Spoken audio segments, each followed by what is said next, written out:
Welcome back.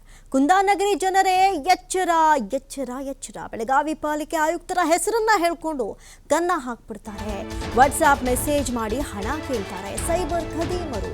Uday Kumar ಎಂಬುವವರಿಗೆ ಆಯುಕ್ತರ ಹೆಸರಿನಲ್ಲಿ ವಂಚನೆ ಮಾಡಲಾಗಿದೆ. ಪಾಲಿಕೆ ಆಯುಕ್ತ ಕಾರ್ತಿಕ್ ಡಿಪಿ ಇಟ್ಟಿರೋ ಖಾತೆಯಿಂದ ಒಂದು ಮೆಸೇಜ್ ಬರುತ್ತೆ. ಏನಪ್ಪ ಅಂತ ಹೇಳಿದ್ರೆ, ತುರ್ತಾಗಿ ಅರ್ಜೆಂಟಾಗಿ 50,000 ರೂಪಾಯಿ ಹಣವನ್ನು ಕೇಳಿದ್ದಾರೆ. ಹಣ ಕೇಳಿ ಅಕೌಂಟ್ಗೆ ಹಾಕಿ ಅಂತ ಹೇಳಿದ್ದಾರೆ. ನಾನು ಮೀಟಿಂಗ್ನಲ್ಲಿದ್ದೀನಿ, ಹಣ ಬೇಗ ಕಳಿಸಿ, ಹಣ ವರ್ಗಾವಣೆ ಮಾಡಿ ಸ್ಕ್ರೀನ್ಶಾಟ್ ಕಳಿಸುವಂತೆ ಸೂಚನೆಯನ್ನು ಕೊಡಲಾಗುತ್ತೆ.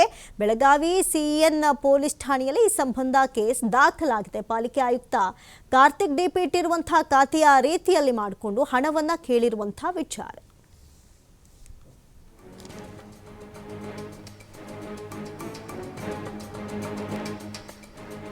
ಇನ್ನು ಮೆಸೇಜ್ ಮಾಡಿ ಹಣ ಕೇಳ್ತಾರೆ ಸೈಬರ್ ಖದೀಮರು. ಯಾರೇ ಹಣ ಕೇಳಿದ್ರು ಸ್ವಲ್ಪ ಎಚ್ಚರವಾಗಿ ಹಣ ಟ್ರಾನ್ಸ್ಫರ್ ಮಾಡೋದು ಒಳ್ಳೇದು. ಯಾಕಂತ ಹೇಳಿದ್ರೆ ಅವ್ರದೇ DP ಹಾಕೊಂಡು ಅವ್ರದೇ ಫೋಟೋವನ್ನು ಹಾಕೊಂಡು ಅರ್ಜೆಂಟ್ ನನಗೆ 50,000 ಬೇಕಾಗಿದೆ ಕಳಿಸಿ ಅಂತ ಹೇಳ್ತಾರೆ. ನಾನು ಮೀಟಿಂಗ್ನಲ್ಲಿ ಇದ್ದೀನಿ, ಹಣ ಬೇಗ ಕಳಿಸಿ ಅಂತ ಹೇಳಿ ಹಣ ವರ್ಗಾವಣೆ ಮಾಡಿ ಸ್ಕ್ರೀನ್ಶಾಟ್ ಕಳಿಸುವಂತೆ ಕೂಡ ಸೂಚನೆಯನ್ನು ಕೊಡ್ತಾರೆ. ಬೆಳಗಾವಿ ಪಾಲಿಕೆ ಆಯುಕ್ತರ ಹೆಸರು ಹೇಳ್ಕೊಂಡೇ ಕನ್ನ ಹಾಕಿರುವಂಥದ್ದು ನೋಡಿ ಇದು. ಸೊ ಎಚ್ಚರ, ಯಾರೇ ಹಣ ಕೇಳಿದ್ರು ಒಂದು ಸರಿ ಕಾಲ್ ಮಾಡಿ ಕನ್ಫರ್ಮ್ ಮಾಡ್ಕೊಂಡು ಟ್ರಾನ್ಸ್ಫರ್ ಮಾಡೋದು ಒಳ್ಳೆಯದು. ಬೆಳಗಾವಿ CN ಪೊಲೀಸ್ ಠಾಣೆಯಲ್ಲೂ ಕೂಡ ಈ ವಿಚಾರಕ್ಕೆ ಸಂಬಂಧಪಟ್ಟಂತೆ ಈಗಾಗಲೇ ಕೇಸ್ ದಾಖಲಾಗಿದೆ.